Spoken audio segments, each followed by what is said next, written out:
We're glad that DJ LeClear can join us today. DJ is an experienced professional in the field of radiological emergency preparedness with over 5 years of experience in radiological emergency preparedness for the Wisconsin Department of Health and Services.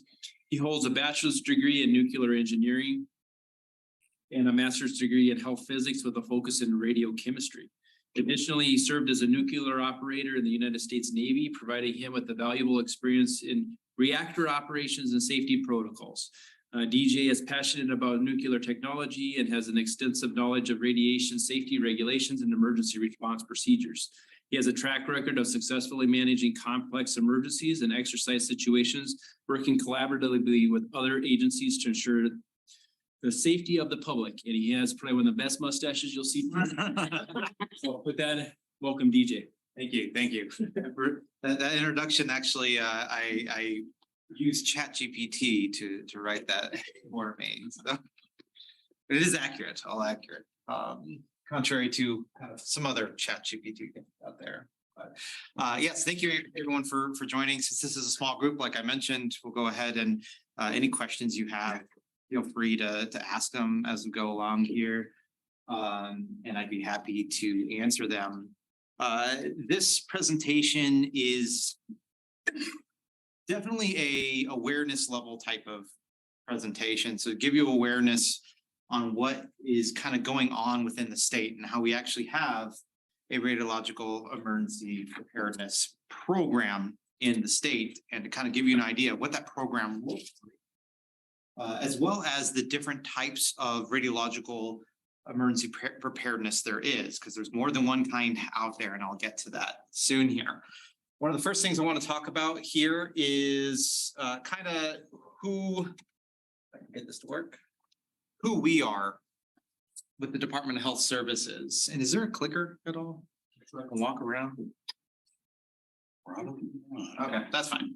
I guess I don't want to walk in front of this anyways, but of course, you already talked about kind of who I was, background, nuclear Navy. If you look on here, there's actually 3 different people that have nuclear Navy background. We have nuclear engineers.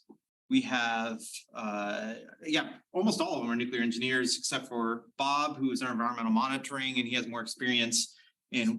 I'm going to turn on your camera so the virtual. Oh, yes, okay. yes, absolutely. I'm glad you're watching for this because here we go. Is there a clicker? Not for this room, I don't believe. Sorry. So now they can see me pointing at the thing. Yeah, see me now. It's much more helpful. Okay.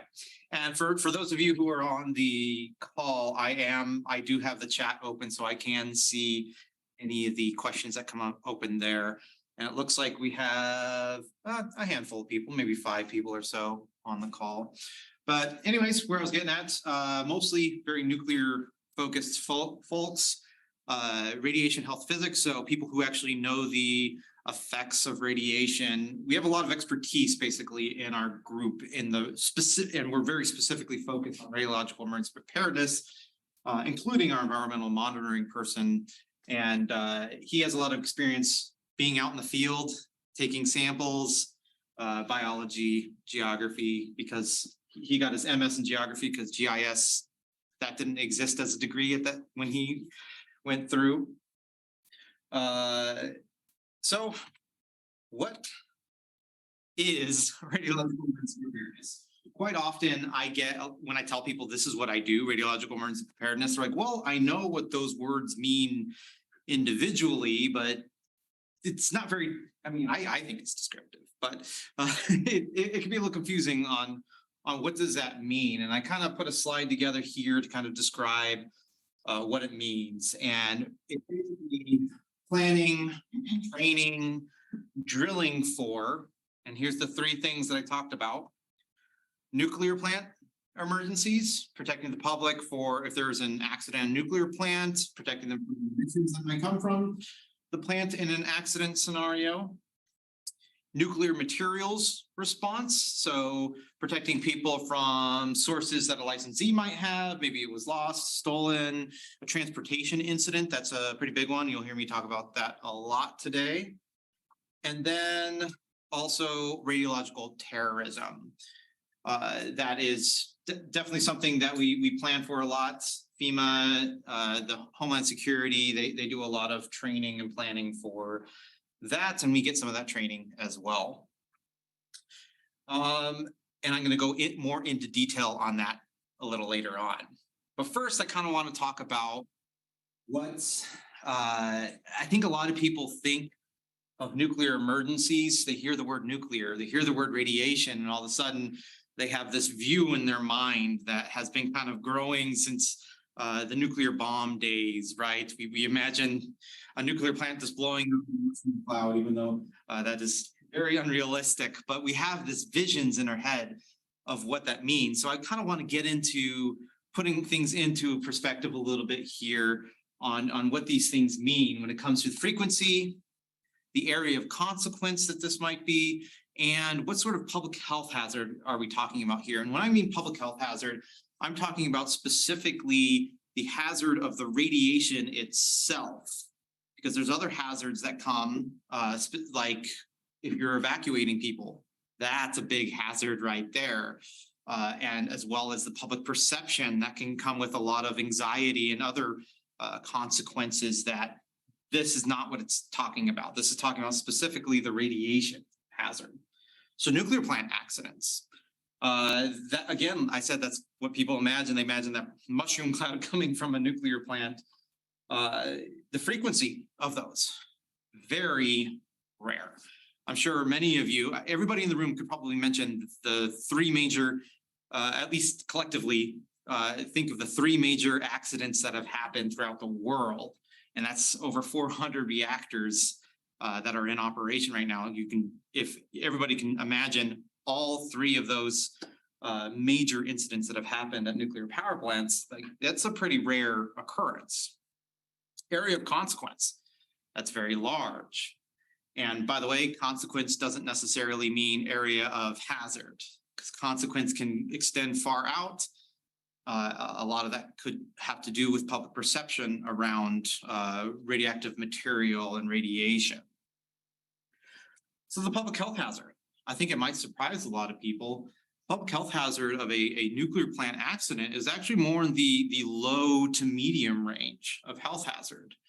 Unless you're maybe a responder responding to Chernobyl, which definitely had a lot of very high health hazards to the responders.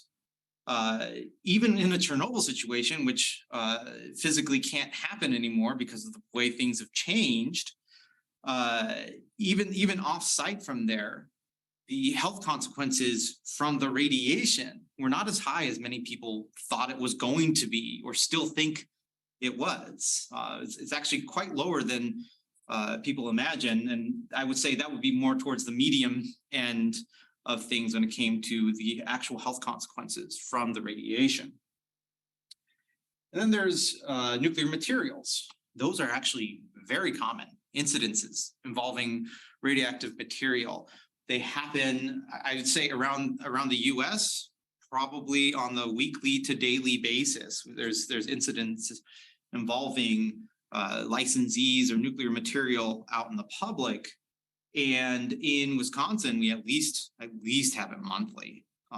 And so it's a very common thing, and it can be very small. Area of consequence is usually very small. The biggest area of consequences that I can think of off the top of my head is maybe building size, which is still pretty small of a area of consequence. Public health hazard, that is usually very low. And because with these sort of instances, you have much smaller sources involved. Even in the kind of the larger sources, the public health consequences are usually very low because of all the regulation that we have around handling radioactive material, nuclear materials. That helps keep that public health hazard very low, even in transportation accidents. Now, radiological terrorism. That is obviously very rare. I don't know if many people here can even think of any time there has been radiological terrorism going on. I think obviously we could all think about Hiroshima, Nagasaki. Saying that that's terrorism, I would beg to differ, but there are instances of radiological terrorism out there, but not very many people actually even know about those because they are very rare.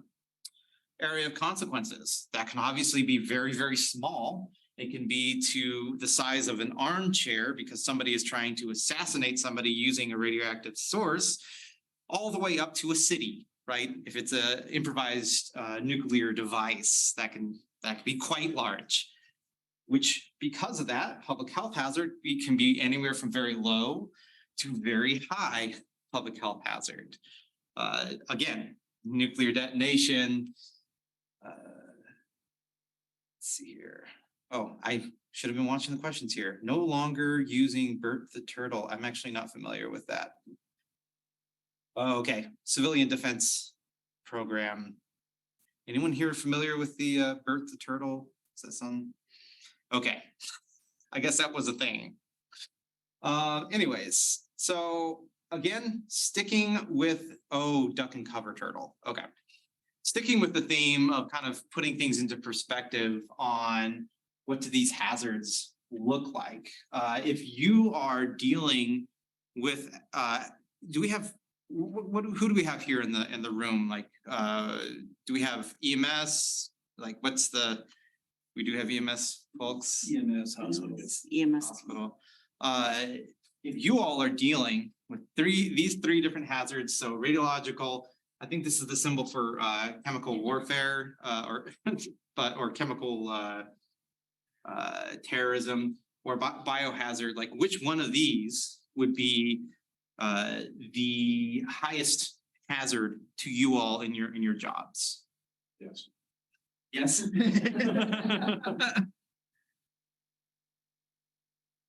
And anyone online can also, if you all could see this. Bio would be the biggest. Bio, okay.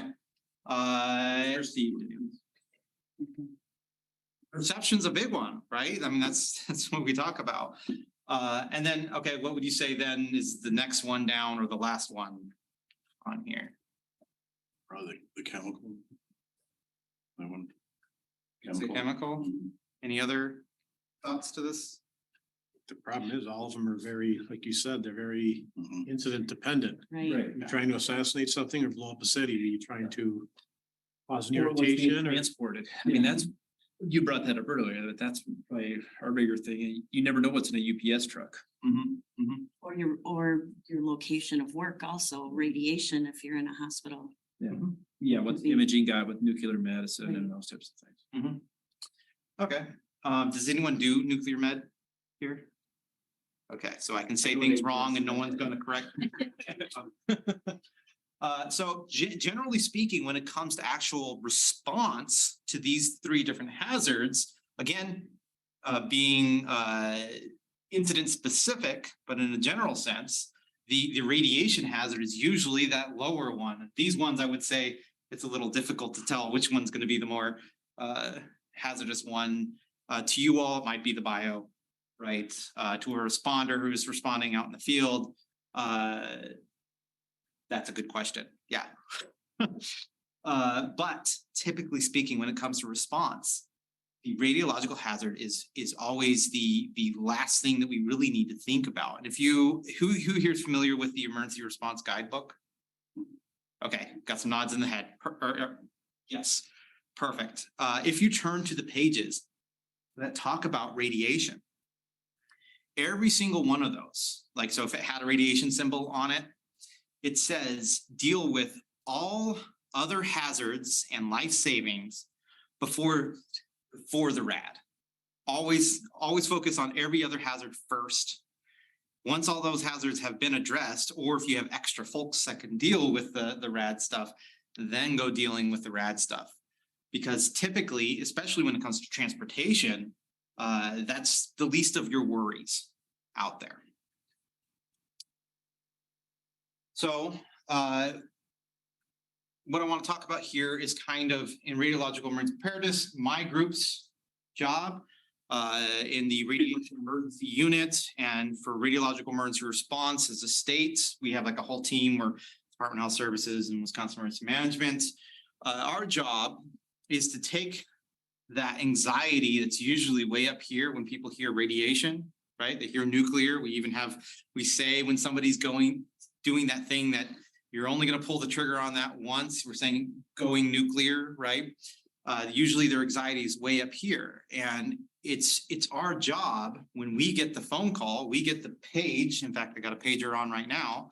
When we get the page to help understand what's actually happening there, characterize those radiation risks, and bring that anxiety down of like, okay, we know what to do here. I understand exactly what you're talking about. That was a Troxler gauge that was on that truck. It's fine. You're going to be safe. Of course, probably not going to use those words exactly, but we can bring that anxiety down. And maybe it is, we get a phone call and they're like, oh yeah, it's no big deal, we think, but there's this radiation source we can, and maybe they're under responding, we can right size that response. So we'll determine what level of response is needed based off what are those radiation levels, what are we actually dealing with there when it comes to contamination, what sort of devices or transportation stuff, what's being transported, and we can deploy any resources if needed. We have our own resources with the Department of Health, which I'll talk about a little bit later. And we also know other people that we can contact regionally throughout the state that can come out and assist you all with anything that you might need when it comes to radiation. So on the phone, we can assist as well as we can send people out in the field.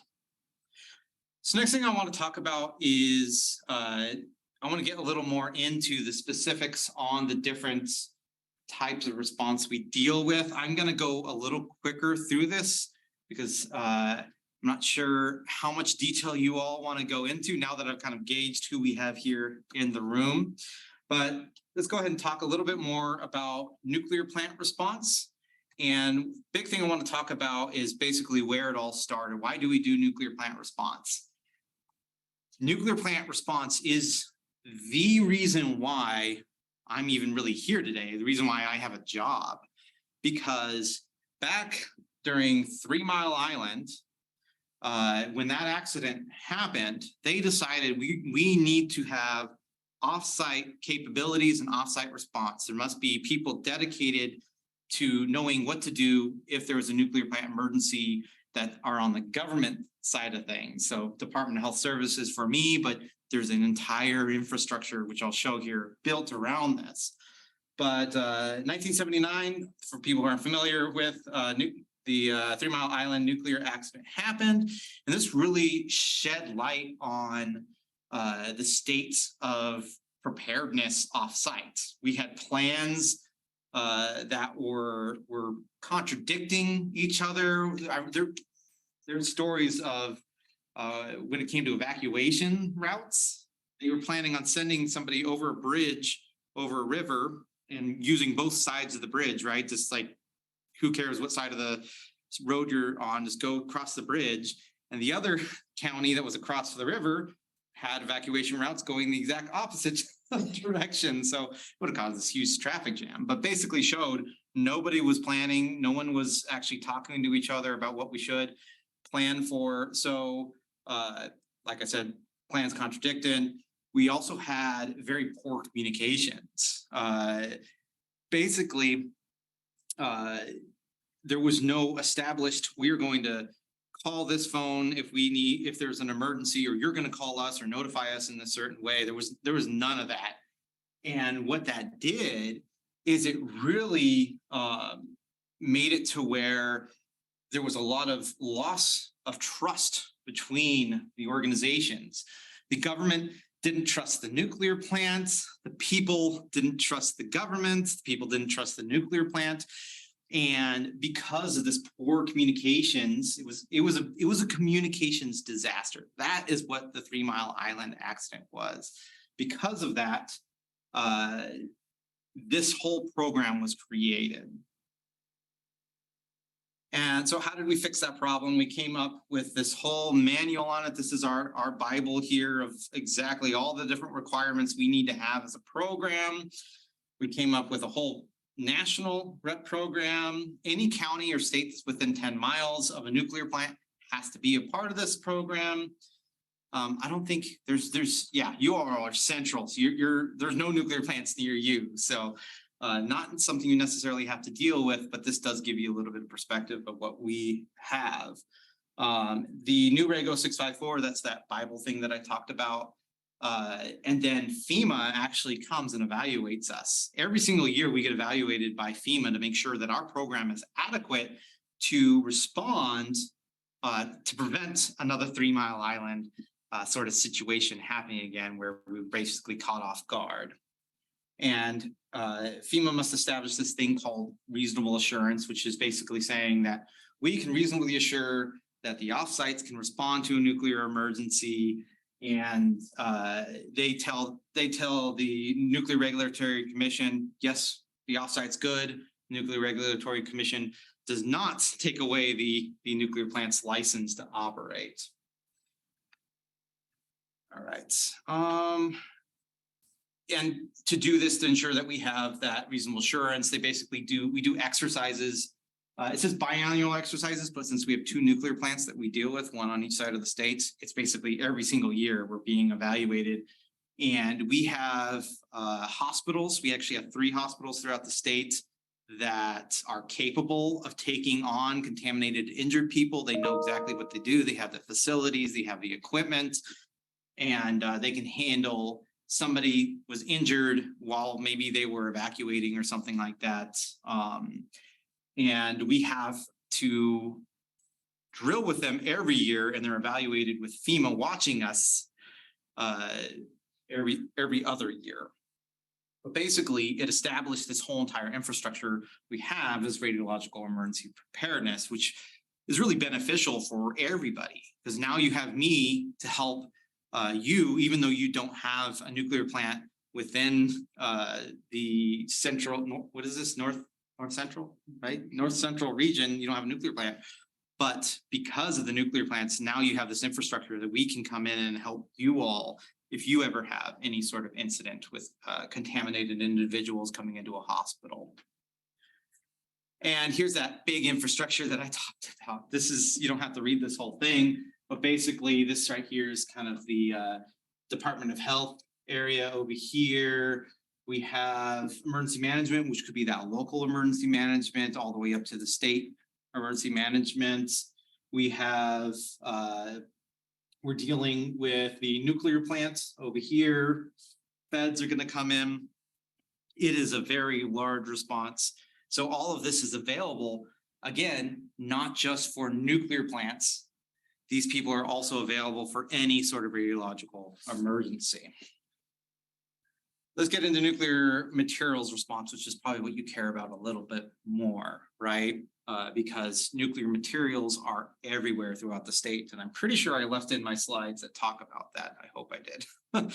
But let's see here. We actually have different types of nuclear materials response. We have transportation response. So that's that thing. Every single road throughout Wisconsin has nuclear material being transported on it because it's actually used in constructing roads. So we have had instances where it has been ran over and then we have to go find the source off of the grass type of thing. So those things do happen everywhere. We have orphan sources. So this is like, especially from the heyday and the old days when there weren't any regulations, there's still those materials that are existing out there, and or ones that somebody somehow lost. Those sources can show up, and they often actually show up in scrapyards. At least once a month, we get those showing up in scrapyards, and those are usually the very old sources from like World War II. And then we have fixed facilities, industrial sources, medical protection. This for the hospitals that you all are with. Do any of you all have nuclear medicine departments in it? So you have nuclear medicine coming into your hospitals that's transported as well. So that would contribute to that transportation risk. Let's see here. So we have a lot of real world examples that have happened in Wisconsin that I'm just going to go quickly over here. One example is this source here, or actually this truck here that somebody fell asleep at the wheel on I-94, rolled over, and happened to be carrying radioactive material. Can you tell where the radioactive material here? Where's Waldo, right? So it's actually right there, and I think I have a zoomed in picture of it. Right there. So can you tell, is that source ruptured or not? You can't tell, right? Just from looking at it. Looking at it can maybe help you a little bit, but it looks like this, whatever was in was destroyed. Thankfully, only the packaging was destroyed in that. The actual shielding and source around it did not get ruptured. But this incident caused the interstate I-94 to shut down for 8 hours. So, and that's millions of dollars of loss right there, because the folks didn't know what to do. They didn't have proper detection equipment. They didn't know who to call first, call right away, to call us right away, basically to say, hey, okay, do these things with the detectors that you might have available. If you're not getting or if you're getting these readings or not getting these readings, go ahead and move it to the side. You can get the interstate back open.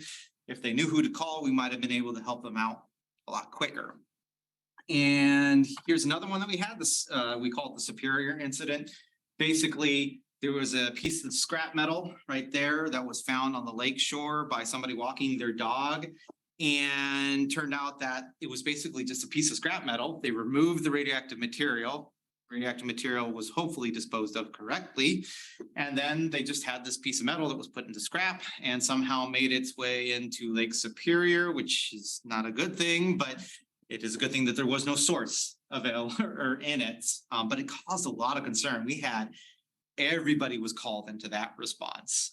We had the National Guard was sent into it. The Coast Guard was sent. We were, other federal partners were sent in because there was like a ship's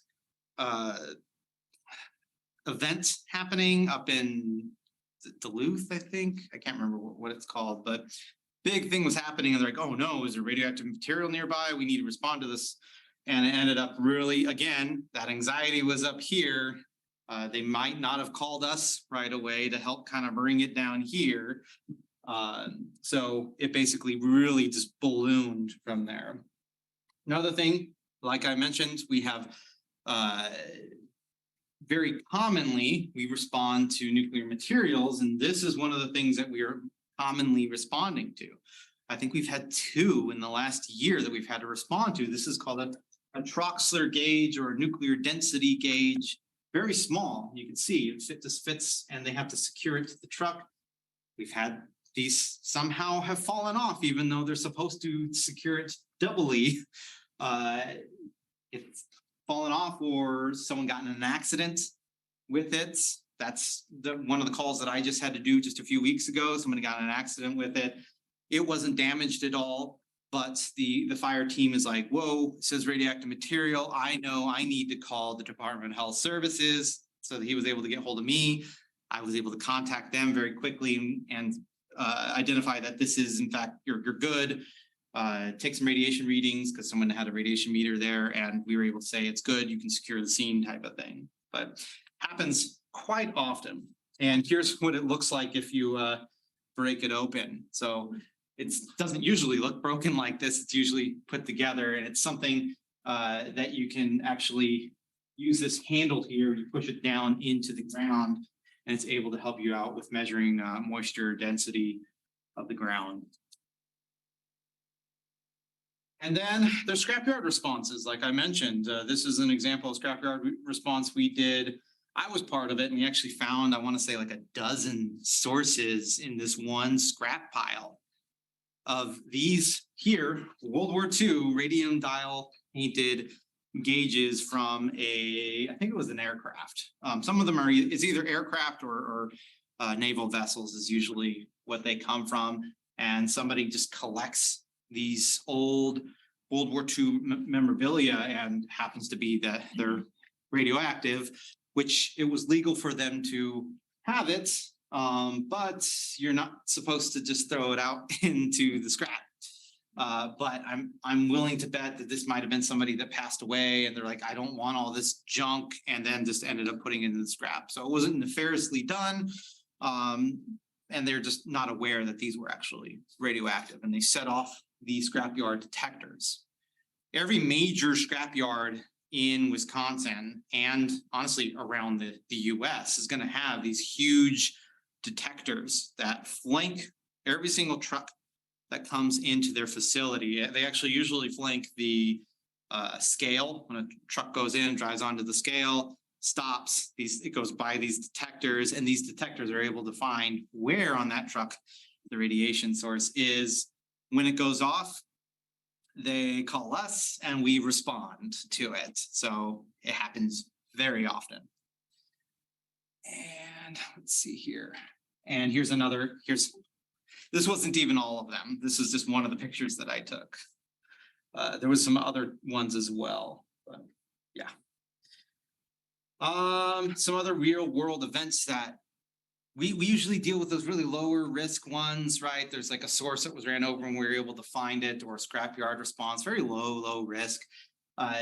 Worldwide though, there have been some higher risk ones, which I have 2 worldwide ones and 1 United States one. There's the Guyana incident. Is anyone here familiar with Guyana incidents?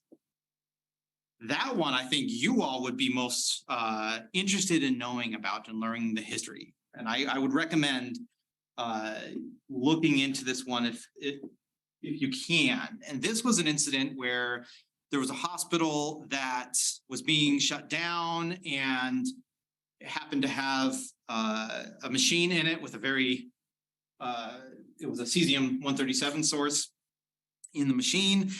And they knew about it. They had a guard posted to make sure that nobody was able to go in there, but there happened to be one point in time where the guard wasn't there, didn't show up for work. And so they're okay, let's go in. And somebody went in there, stole this, were basically stealing whatever they could, found this equipment and broke into it, stole this thing that looks like it was very valuable. Happened to be a very large cesium-137 source. When I say large, I just mean potent. It was actually quite small, except for the shielding that it was around was pretty darn heavy. And people died because of that. They broke it open. They didn't know what they were dealing with. It was this glowy, blue, glowy substance. And it contaminated a lot of people. And people were putting it on their faces, on their lips. Like it was, it's actually a really sad story too, if you ever look into it. And like I wrote here, 249 people contaminated, 4 people died, and they ended up surveying over 100,000 people. Can you imagine if you had a radiological incident that all of a sudden you have this many people? Obviously, a lot of them are your worried well coming in saying, hey, I think I've been exposed. Like, how are you going to handle that? Especially in a hospital setting, you're going to obviously have to work your plans out to direct them elsewhere. And obviously you're going to be working with us very closely. But even there was still quite a few people that were contaminated. They basically took a football field, which I'm pretty sure soccer field, translation there, and they used that as their a community reception center where they're able to bring people in, do the surveying of them, and they had people from all over the world flying in to help out with this. It was a very, very big incident. Another one, Harborview, that happened not long ago at all. In fact, I'm friends with the person who took the call on that incident. Thankfully, this one, because of we have a lot more regulation around it, and we've had some time to learn. Nobody died from it, but it was a source that was basically cut into, and the cesium came out of the source and went all over this, what was it, University of Washington building. I think it was right across the street from a hospital as well. And it was even because the ventilation was on, they thought they secured it, but the air handlers were still running. It was actually coming out of the stack on top as well. So it was a very big incident. 19 people contaminated, $5 million in cleanup. Lots of lessons learned there as well, with hospitals being willing to accept these 19 contaminated people and survey them and help decontaminate them. They're like, well, we don't want to deal with that. Like, we don't have the capability for that. So they basically sat around with all this like stuff on them, waiting to be able to go into a hospital to get cleaned up, basically, get decontaminated and showered. And then I put in here the Georgia incident. That happened in 2001. And when I say Georgia, I mean the country of Georgia. So Leah, Georgia. And that's when the Soviet Union dissolved, there was a lot of stuff that was kind of just left out everywhere, including radioactive sources. A very, very strong strontium-90 source that was left at this outpost out in the middle of nowhere. And these individuals, there's 3 villagers that basically stumbled upon this source, and it was had heat coming off of it, and it was during winter. And they're like, oh, look, we got a heat source for us that we can use over the night as so we don't have to build a fire type of thing. We can use that. And they're like putting their backs up against it and staying nice and warm. Little did they know, a lot of radiation was coming off of that, a lot of it. And like it says here, 3 were exposed. 2 of them had very strong symptoms of acute radiation syndrome. One of them did end up recovering, and it's really hard to track what the status of this individual is today, but more likely than not, it was a good outcome for him, even though he got a lot of radiation. Because he survived the symptoms of acute radiation syndrome, his outcome is actually fairly positive. But one person did end up dying after a while. So another sad story here. But I think one of the things that this story, if you learn about it, helps you kind of get an awareness of what acute radiation syndrome looks like, those symptoms to maybe look for. Unfortunately, the symptoms are very similar to like flu-like symptoms, vomiting. You have lack of appetite is one of them. So some symptoms that, if you're aware of, might help you out in identifying if it is acute radiation syndrome. And I will mention, it takes a lot of radiation in order to get to acute radiation syndrome. How much time do we got here? Okay, ooh, I am burning through this. Okay, I had a whole hour, so I'm going to speak a little slower, maybe not. So radiological terrorism, last thing on the list here. This one, again, we have different types. Radiological terrorism. We just had none of you were on the call yesterday. We actually just had a radiological terrorism tabletop with the North Central HERC region, where we had a radiological dispersal device at it. Well, let me go through these different type of radiological terrorism. We have radiological exposure device. So basically, that source is a small source, and you can hide it somewhere. Maybe you can hide it up in the rafters or in somebody's chair or something like that. And basically, you're directing the radiation at the person. So you really don't like this person. So you're the terrorist or the bad person is trying to expose 1 or 2 people to this radiation, and it has happened. It's even happened in the United States. The ones I could think off the top of my head, there's one that I know in the United States, and there was at least 2 other instances in Russia. There's a lot of instances in Russia of these type of incidents, unfortunately, of somebody basically putting it in somebody's armchair that they didn't like because they were able to get hold of this source. But basically, it's not something that you're spreading around radioactive material, but you're using that material to direct a beam of radiation to somebody. And I should mention the difference between like the material and the beam of radiation coming off of it. Think of it like a light bulb. The light bulb itself would be that material, or you could think of also kind of a glow stick material. The light coming off of the glow stick or the light bulb is the radiation itself. And then the light bulb or the material is the contamination or radioactive material. So I should mention that. This one here is more dealing with the glow off of the radioactive material. Now, radiological dispersal device, that does have to do with that radioactive material, the actual stuff, that the contamination. And the idea here is to try dispersing the cesium or strontium or whatever into the air over a large population or at a concert or something like that, to where they can just contaminate a lot of people at one time. A lot of people know this as being a dirty bomb, but it doesn't have to be a bomb. If they have enough ingenuity and enough willingness to risk their own lives trying to deal with putting together a device, they can come up with a device that is dispersing it, that is not so obvious to people that it is being dispersed. So it's good to know radiological dispersal device does not necessarily mean a bomb. And then your improvised nuclear device. I think everyone is very familiar with improvised nuclear device. I think most people think when you hear nuclear bomb, that means you are going to be, if a nuclear bomb is going off anywhere, you might as well kind of bend over, kiss your butt goodbye type of thing. It's not true. We have ways to respond. It's not going to be good. It's not going to be fun, but there's ways to respond, and we can recover from it.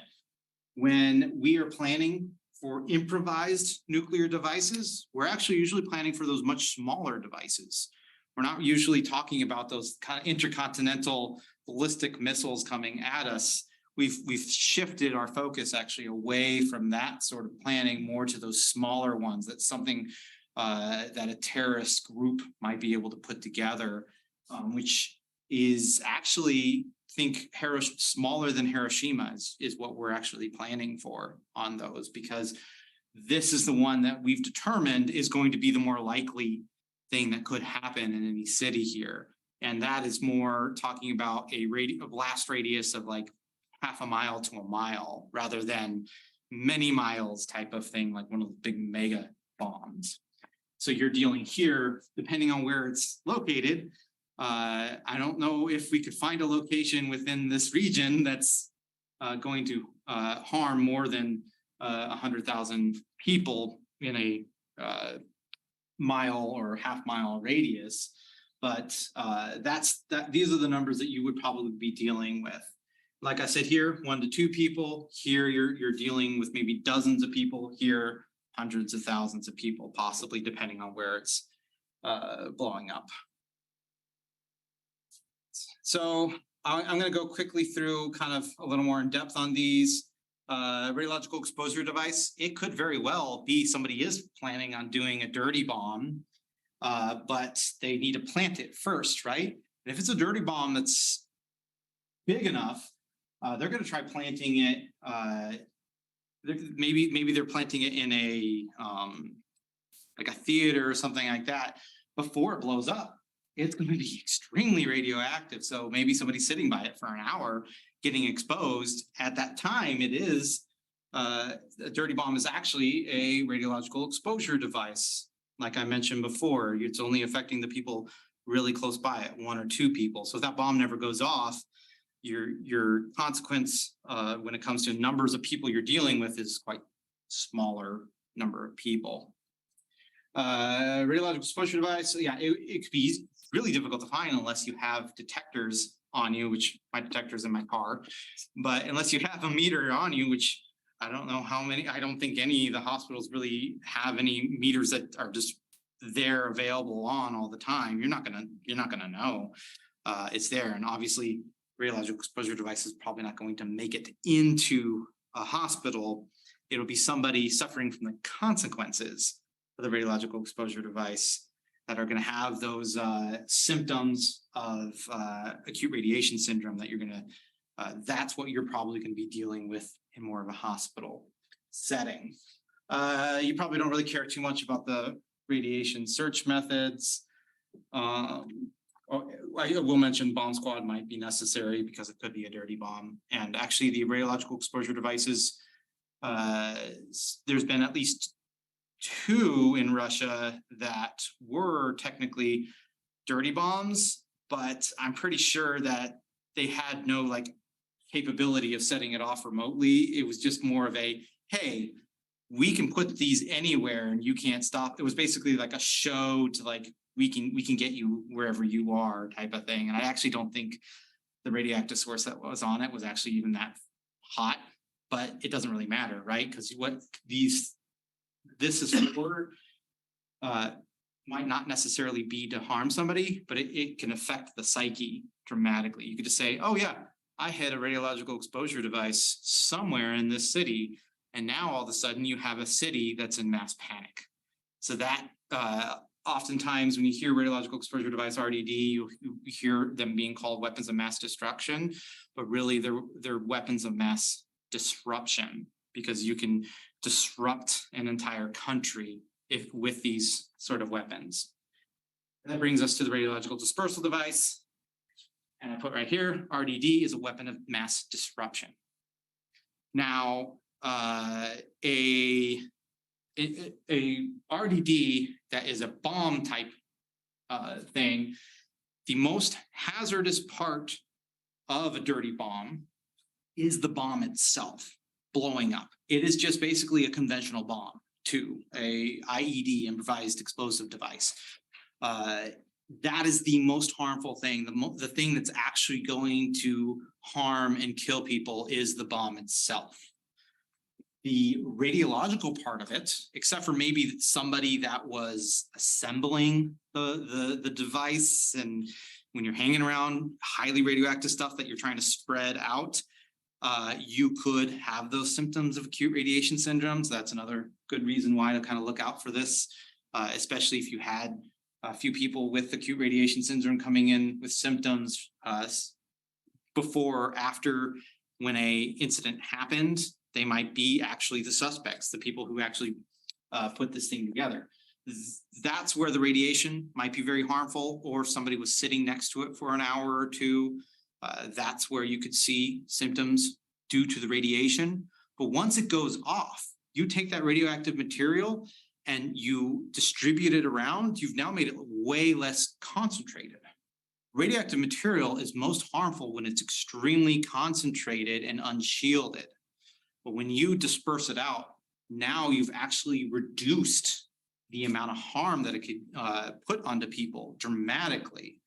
And we've actually done, the Department of Energy has done tests on what would be the health consequences by actually literally making dirty bombs and big containments to see kind of how it does disperse out in the environment, what are the radiation levels, and anything that's actually feasible for somebody to kind of put together in their garage or basement and remain hidden from the authorities.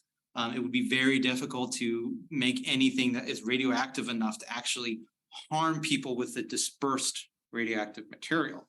But again, just the idea that, oh, yeah, I just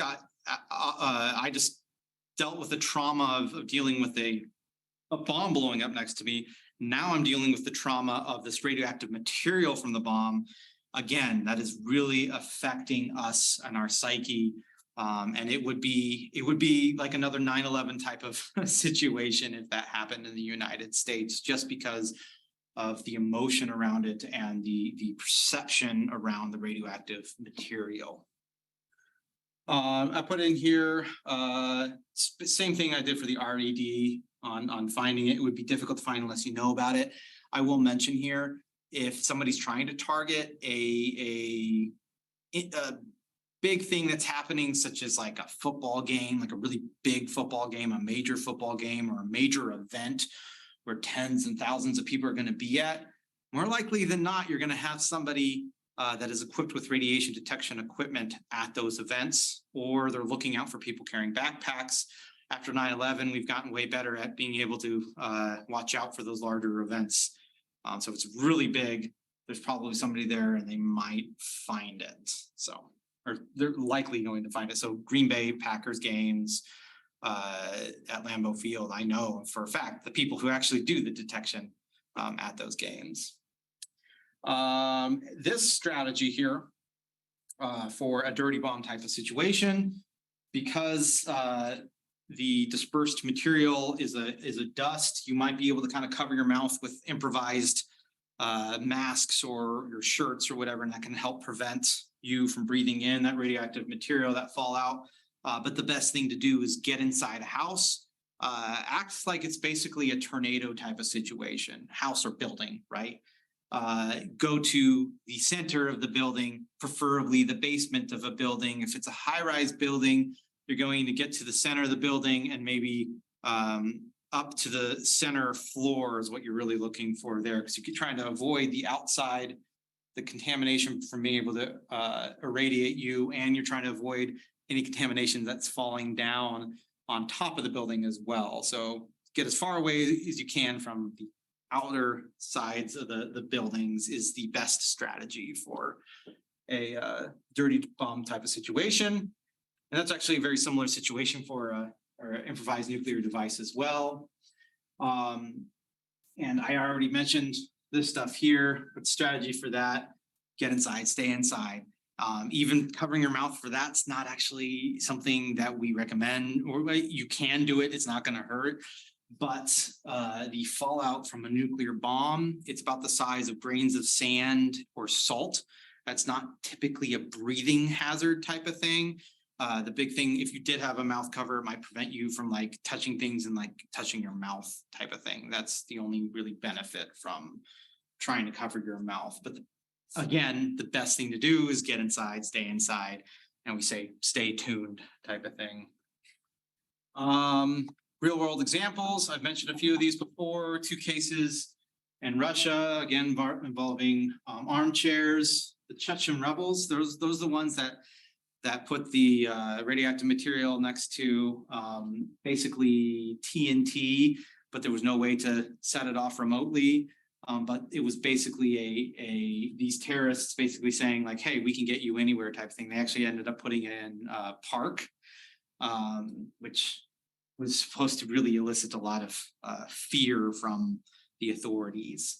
And then obviously everyone's very familiar with Hiroshima and Nagasaki, even though that's not a terrorism event, it does help us inform us on what that type of incident looks like. What does a nuclear detonation do to a city? We've learned quite a bit from that. And then there's a poisoning of Alexander Litvinenko. I think I said that right. How many of you are familiar with this poisoning here? Heard of it? A few people. Should sound familiar. Happened in 2006. Basically a ex-Russian, I think KGB or something like that, basically worked for Russia and said, I'm out, and was assassinated by Putin using radioactive material. And he did it in the United Kingdom is where he was assassinated. So they were able to get this radioactive material, get it into the guy's tea. And it was multiple attempts too in his tea, and ended up dying from it. Went to the hospital. I didn't show a picture in here, only because all the pictures I have in here had to get approved through my approval process, but lost his hair. It was basically kind of like he had a chemo treatment type of thing, but also had flu-like symptoms, vomiting, nausea, lack of appetite type of symptoms. They didn't know that he had poisoning from a radioactive material, even though he had, if you were to go in there and start to try detecting radiation, you would find it. They weren't able to tell. It was coming out of his pores and everything, radioactive material. And even though they weren't able to identify it until, I can't remember, my colleague who's on the line might be able to answer, but I can't remember if they found out right before he died or after he died, but they didn't know what it was until it was too late, basically. Even though they didn't know. And they handled this patient like he was just a normal patient, right? With your standard care, right? Gloves, what you typically do with a patient. The amount of radioactive material that the hospital staff were actually exposed to was extremely small, was minimal. So even though they didn't know this person was contaminated, they themselves were still very safe because of just your standard practice of care. There's a word for it that you all probably know that I can't, or term for it, but I think that's something when I'm talking to people like you that work in hospital settings is really important to know that even if you don't know a patient is really contaminated, just the things that you do with a normal patient will protect you. And I think that's probably one of the most important points that I could probably come up with today, especially since you don't typically monitor a patient for radioactive material. You typically don't have contamination instruments, but knowing that should help you in the case you do find out after the fact that they were contaminated. Not to say you wouldn't change the way you're doing things after the fact, but it's just good news for hospitals. Let's see where we're with time. Okay. What time are we going to? 40 or 140. Okay. Let me talk quickly about what rep looks like in Wisconsin here when it comes to how we're kind of structured. I mentioned this beforehand already, but Department of Health Services, that's me. We're the subject matter experts. We're the ones that carry a pager around with us that are on call 24/7. We have a 4-team rotation. We have Wisconsin Emergency Management. They're the ones that are actually going to take that call and direct it to us because they actually have a phone center. And then logistics and response coordination, local jurisdictions, very important. In this, they are the ones that are going to make the decisions, but we are there to guide them through this completely. And that is actually all I got for you. Any questions about this? Yes. Say we do have 20 people contaminated. I understand that you would be helping us with this, but are there certain centers where they're gonna go to and what happens then? I mean, like the burn centers, we just heard where to send them all, but where do these people end up going? So I guess it would depend on, I'm not a hospital person, so it's hard for me to know, but if you do find out that they're contaminated after the fact type of thing, we would basically recommend that you're now going to make sure that where they're at is, I don't want to say cordoned off or isolated, but basically isolated, kind of like COVID type of situation. We don't move them. Well, and that's what I'm Yeah. thinking, because I'm from the Rhinelander area, which is a very small hospital. So for them to get 20 patients in, it would overwhelm them. And, Disaster. you know, if you don't want to move them, I'm thinking there's got to be some kind of plan here. That came up The plan yesterday. I missed that. Identification, I think, on those issues, because we gotta know how to move them, what to move them, what are we looking for based upon symptoms, who's gonna take care of them, and I think there's unfortunately a lot of, this is a very logistical nightmare. Well, I think it goes back to the identification, like you said, because like the guy that you were talking about, the KGB, they didn't even know until how much further down the road. Basically, Yeah. till he was Yeah, dead. yeah. basically. So I think just from a healthcare standpoint, even recognizing that it's a radiological, I'll say emergency, because of other signs and symptoms is so rare that it's gonna be a challenge.